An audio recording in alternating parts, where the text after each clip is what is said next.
What began as a mission to steal $16 million in Nazi gold in Kelly's Heroes became one of the most beloved war adventures in movie history.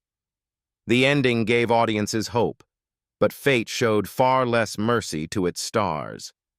Today, most of the legendary cast are gone, leaving only 3 major stars still with us in 2026. Let's uncover their real names, real ages, and honor the unforgettable legacy they left behind. Do you know how Sergeant Big Joe could silence an entire battlefield? All it took was a cigar, a gravelly voice, and absolute confidence. At 48, Telly Savalas turned the fearless tank commander in Kelly's Heroes into one of the film's most unforgettable characters, blending dry humor with the commanding presence that had already made him one of Hollywood's toughest leading men. Away from the cameras, Savalas struggled to balance fame with family life. He was married 3 times and became the father of 6 children, but the demands of a rapidly growing career placed enormous pressure on his relationships. Long filming schedules and constant public attention made it increasingly difficult to maintain stability at home, and each marriage eventually ended despite his devotion to his children. During the final years of his life, Savalas quietly fought both bladder cancer and prostate cancer, choosing to keep his diagnosis private rather than seek sympathy. Only those closest to him understood how seriously his health had declined as the disease steadily weakened him, even while he tried to preserve the strong image that had defined his career. Telly Savalas died on January 22, 1994, at the Sheraton Universal Hotel in Universal City, California, just 1 day after his 72nd birthday. His death came after a courageous battle with bladder and prostate cancer, bringing an end to one of television's most recognizable careers. His net worth was estimated at around $15 million, and he is still remembered for his unforgettable performances in Kojak, Birdman of Alcatraz, and Kelly's Heroes. At the center of it all was Clint Eastwood. Private Kelly walks into enemy territory with a plan most soldiers would call insane: rob a bank behind German lines, using the army itself as cover. It's the kind of cool, calculated nerve that only Clint Eastwood could sell as believable when he was 40 years old. He turned the character's cool nerve and dry humor into the engine that drives Kelly's Heroes, 1970, from start to finish. Behind that legendary image, Eastwood's personal life was often as dramatic as the films he made. He was married twice, first to Maggie Johnson and later to Dinah Eastwood, while numerous high-profile relationships fueled decades of tabloid headlines. The most painful chapter came after his 14-year relationship with actress Sandra Locke ended in 1989. Locke filed lawsuits accusing Eastwood of breaching financial agreements and secretly sabotaging her directing career through a fraudulent production deal with Warner Brothers, triggering a lengthy and expensive legal battle that damaged both reputations and remained one of Hollywood's most controversial celebrity disputes. As the scandals faded, Eastwood focused on something far more important: his health. Having watched heart disease affect members of his own family, including the early death of his father, he committed himself to strict discipline. For decades, he maintained a healthy diet, exercised regularly, and avoided many of the habits that shortened the lives of so many of his contemporaries. That lifelong commitment allowed him to remain remarkably active well into his 90s while continuing to direct and develop new film projects. As of 2026, Clint Eastwood is 96 years old and continues to be regarded as one of Hollywood's greatest filmmakers and actors. Although he works far less frequently than in previous decades, he remains involved in the film industry and is widely respected as a living legend. In Kelly's Heroes, Crap Game wasn't just a soldier. He was the man who could bend any situation with a joke, and Don Rickles made that chaos feel effortless. At 44, he turned a supporting role into one of the film's most alive and unpredictable presences, driven by the same razor-edged humor that defined his career. But behind that explosive comedy energy, his personal life carried a very different emotional weight. Away from the laughter, his sharp style of insult comedy drew heavy criticism for years, with many accusing him of crossing the line and damaging his chances of becoming a mainstream star. Yet his private life remained unusually stable. He married Barbara Sklar in 1965, and they stayed together for more than 5 decades. That happiness was shattered in 2011 when their only son, Larry Rickles, died from pneumonia at just 45 years old, leaving the couple devastated by a loss they never truly overcame. Another struggle followed as his health steadily declined. A serious infection caused severe tissue damage in one of his legs, forcing him to rely on a wheelchair during much of his final years. Even then, he continued appearing in public whenever possible, refusing to let illness erase the humor that had defined his life. Don Rickles passed away on April 6, 2017, at his home in Los Angeles, California, at the age of 90. The cause of death was kidney failure after years of declining health. He was laid to rest at Mount Sinai Memorial Park Cemetery, surrounded by his family. At the time of his passing, his net worth was estimated at around $30 million, the result of a long career that redefined insult comedy and left him remembered as one of America's most iconic entertainers. Then came Donald Sutherland, turning every scene into something completely unpredictable. Donald Sutherland brought Sergeant Oddball to life in Kelly's Heroes as a tank commander who treated war with a strange sense of freedom and detachment, creating one of the film's most unforgettable characters at the age of 35. His performance gave the story an unexpected rhythm, half chaos, half philosophy. Yet behind that eccentric screen presence, his real life nearly ended before his career truly began. Then everything nearly collapsed during filming in Yugoslavia, when Sutherland contracted a severe infection that developed into spinal meningitis. He slipped into a coma, his heart reportedly stopped, and doctors believed he would not survive.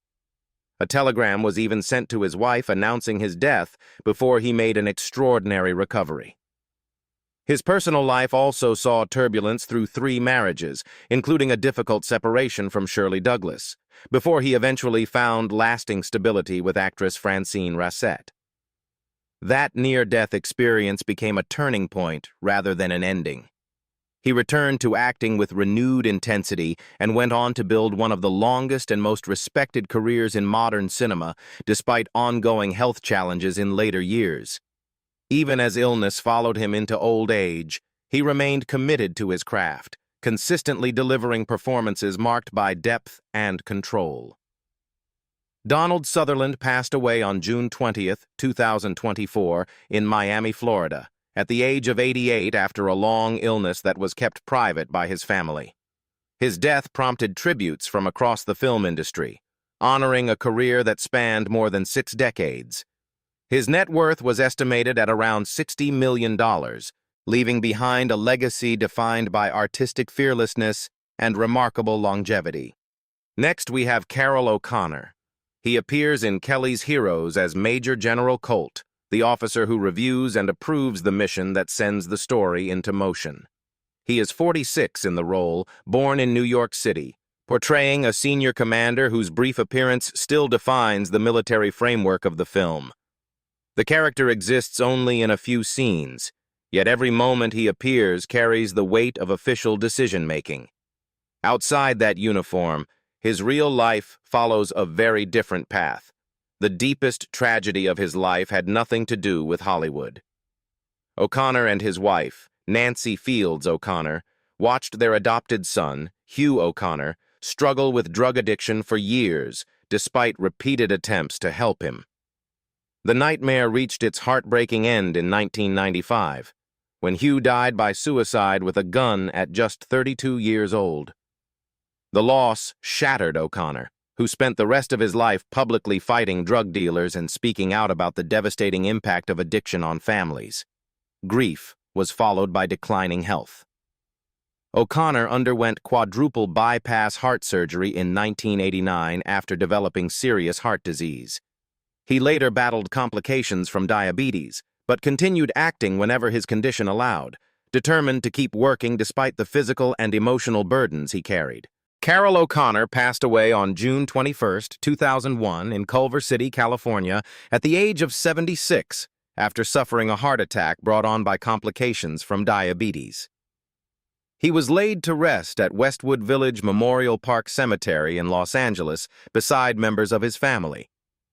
His net worth was estimated at around $20 million, leaving behind a legacy defined not only by all in the family and in the heat of the night, but also by his public fight against addiction and the personal grief that shaped his later life. Before audiences knew him as the Emmy-winning angel on the Rockford Files, Stuart Margolin was simply one of the soldiers risking everything in Kelly's Heroes. At 30 years old, he played Private Little Joe, bringing an easygoing sincerity and quiet determination that made the young GI feel like someone you would genuinely want beside you in combat. It was only a supporting role, but it revealed the natural warmth that would quietly shape one of Hollywood's most respected character careers. The breakthrough he deserved refused to come for years. Throughout the 1960s, Margolin moved from one supporting role to another, watching bigger opportunities pass him by while other actors quickly climbed to stardom. Everything finally changed when he was cast as Evelyn Angel Martin in The Rockford Files. His unforgettable performance earned 2 consecutive Emmy Awards, proving that years spent on the sidelines had never reflected the depth of his talent. Unlike many television stars, Margolin never embraced life in the spotlight. He kept his family and personal affairs remarkably private, letting his work speak for itself. In his later years, however, lymphoma became the challenge he could no longer outrun. As the illness gradually weakened him, he quietly stepped away from acting, choosing the comfort of family over public attention, while facing the disease with the same quiet dignity that defined much of his life. On December 12, 2022, Stuart Margolin passed away in Staunton, Virginia, at the age of 82 after complications from lymphoma. His career stretched across more than 5 decades as an actor, director, and writer, proving that lasting respect in Hollywood is not always measured by leading roles. With an estimated net worth of $2 million, he left behind something far more enduring than fame, the legacy of a performer who quietly elevated every production he joined. If the mission needed someone everyone could rely on, Gavin MacLeod was that man. Gavin MacLeod stepped into Kelly's Heroes as Moriarty, the calm and dependable tank crew member who quietly steadies the chaos of war with his easygoing presence. At 39 years old, he brought a natural warmth to the ensemble, making Moriarty feel like the kind of soldier you could trust without question. He built his performance on simplicity and authenticity rather than force. Yet behind that approachable screen image, his personal life was spiraling in a very different direction. Behind the smiles, MacLeod was quietly losing control of his own life. Pressure from his career and deep insecurity over losing his hair at a young age pushed him into heavy drinking. His addiction destroyed his first marriage to Joan Devane, ending in divorce in 1972. Hoping for a fresh start, he married Patty Steele, but alcohol continued to dominate his life, and that marriage also ended in divorce in 1982. Then came the turning point. MacLeod gave up alcohol, rebuilt his faith, and slowly repaired the relationship he had nearly lost forever. In 1985, he and Patty Steele remarried, beginning a second chapter that lasted for the rest of his life. He often credited sobriety and forgiveness with saving both his family and his career. Gavin MacLeod died peacefully of natural causes on May 29, 2021, at his home in Palm Desert, California, at the age of 90. He spent his final years in peace with his family, and his net worth was estimated at around $10 million. Remembered not only for The Love Boat and The Mary Tyler Moore Show, but for the rare Hollywood comeback that happened far from the spotlight. Harry Dean Stanton had already spent nearly 20 years drifting through Hollywood before Kelly's Heroes finally came along. At 44, he wasn't chasing stardom anymore. He simply stepped in as Private Willard and made another ordinary soldier feel completely believable, a gift that would later make filmmakers regard him as one of America's greatest character actors. Fame arrived much later than many expected. Stanton spent decades accepting small supporting roles while watching others become stars. Away from the cameras, he lived a solitary life, never marrying and rarely speaking about his private world. His most painful heartbreak came when actress Rebecca De Mornay ended their relationship and later began dating Tom Cruise, leaving Stanton deeply hurt despite rarely discussing the experience in public. Another battle slowly unfolded through the years. Stanton remained a heavy smoker and frequent drinker for most of his adult life, habits that gradually took a toll on his health. Even so, he continued acting well into old age, refusing to step away from the profession he loved and earning admiration for his quiet dedication. Harry Dean Stanton died of natural causes on September 15, 2017, at Cedars-Sinai Medical Center in Los Angeles, California, at the age of 91. His death brought tributes from filmmakers and actors around the world who regarded him as one of America's greatest character performers. His net worth was estimated at around $10 million, leaving behind a remarkable legacy built through patience, perseverance, and unforgettable performances. Then came Richard Davalos, whose quiet presence spoke louder than words.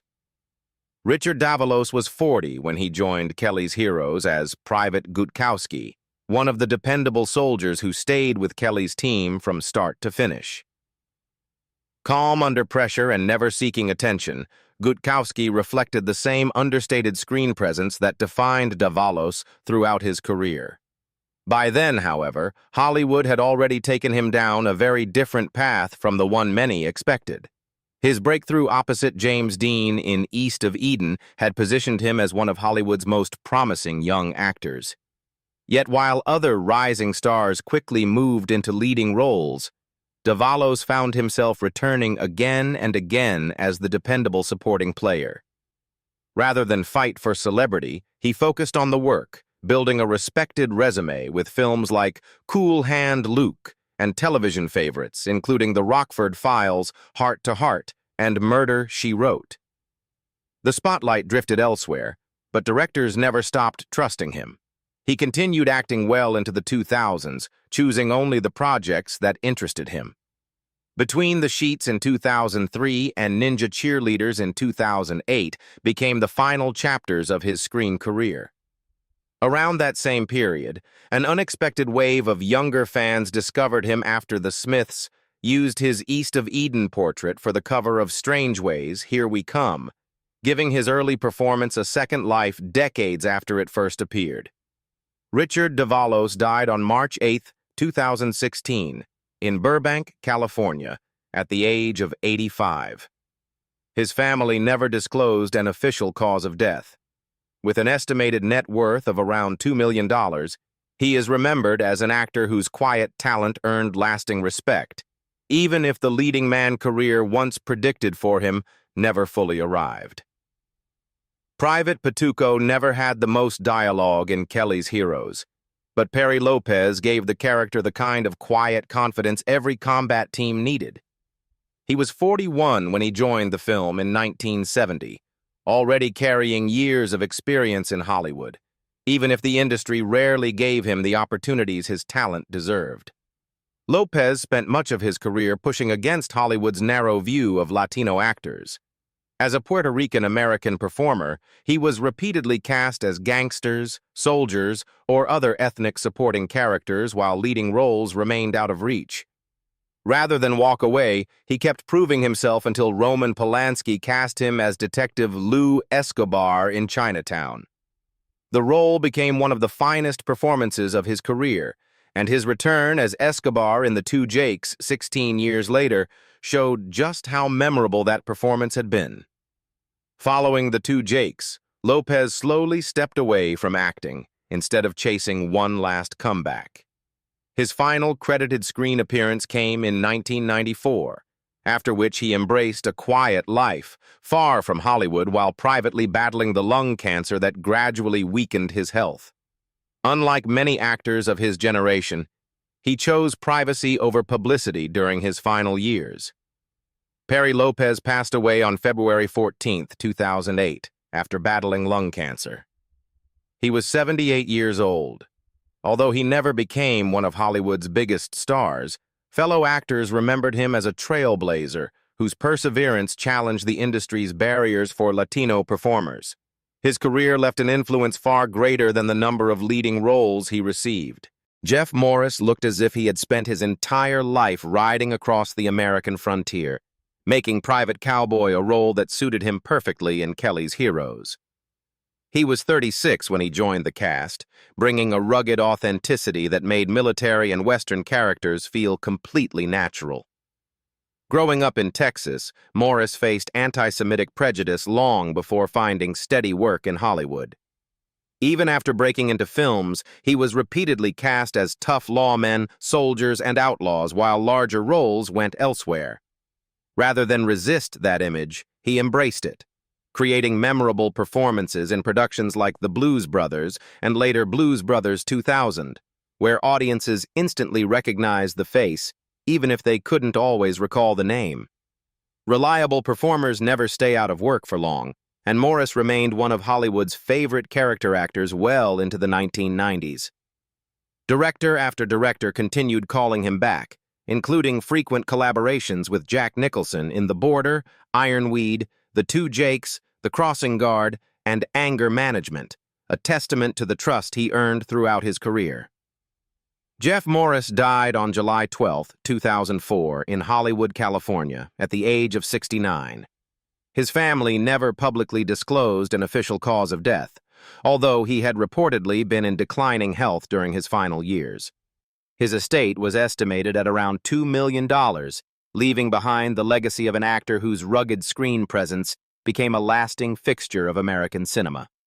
For George Savalas, the hardest role was never Mulligan in Kelly's Heroes. It was convincing Hollywood he was more than Telly Savalas' younger brother. At 46, he joined the film as one of Kelly's dependable soldiers, delivering the same warmth and easy chemistry that would later make Detective Stavros a fan favorite on Kojak. Yet even with undeniable talent, his famous surname often became the first thing producers noticed. Although George had trained as a stage actor and drama instructor, many producers saw him simply as Telly's brother, limiting him to supporting roles.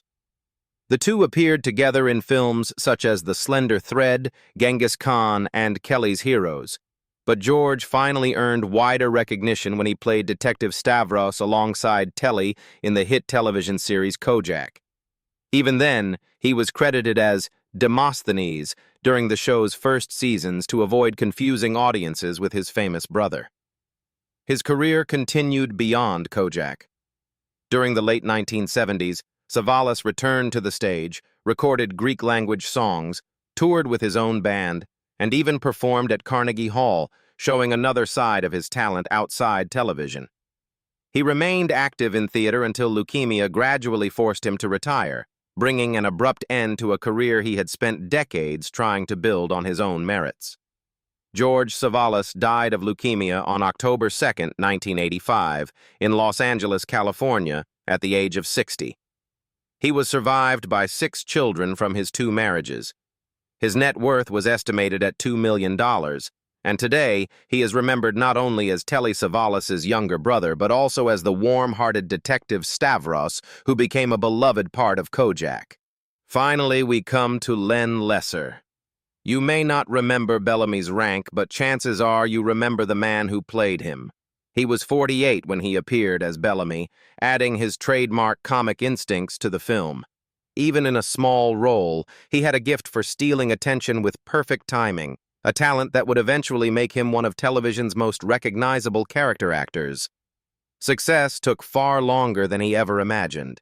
He built his career through hundreds of supporting appearances, appearing in productions such as Papillon and The Outlaw Josie Wales, yet lasting fame remained out of reach. His personal life also changed dramatically when his 28-year marriage to actress Jan Burrell ended in divorce in 1982, although they remained on good terms and occasionally shared the stage even after separating. Everything changed in his 70s. In 1991, Lesser was cast as the eccentric Uncle Leo on Seinfeld, and later enjoyed another successful run as Garvin on Everybody Loves Raymond. Even while undergoing treatment for cancer in his final years, he continued accepting acting work whenever his health allowed, with one of his last television appearances coming on Castle in 2009. Len Lesser died on February 16, 2011, in Burbank, California, at the age of 88, after developing cancer-related pneumonia. He was survived by his 2 children and 3 grandchildren. His net worth was estimated at $2 million, and he remains fondly remembered as the unforgettable Uncle Leo, whose signature greeting, "Hello," became part of television history. So that's the story of the Kelly's heroes in 2026. Nearly 56 years later, time has changed these legendary stars in ways few fans could have imagined. Which cast member surprised you the most? And who's still your favorite from the film? Let us know in the comments, and don't forget to like, subscribe, and turn on notifications for more Then and Now videos.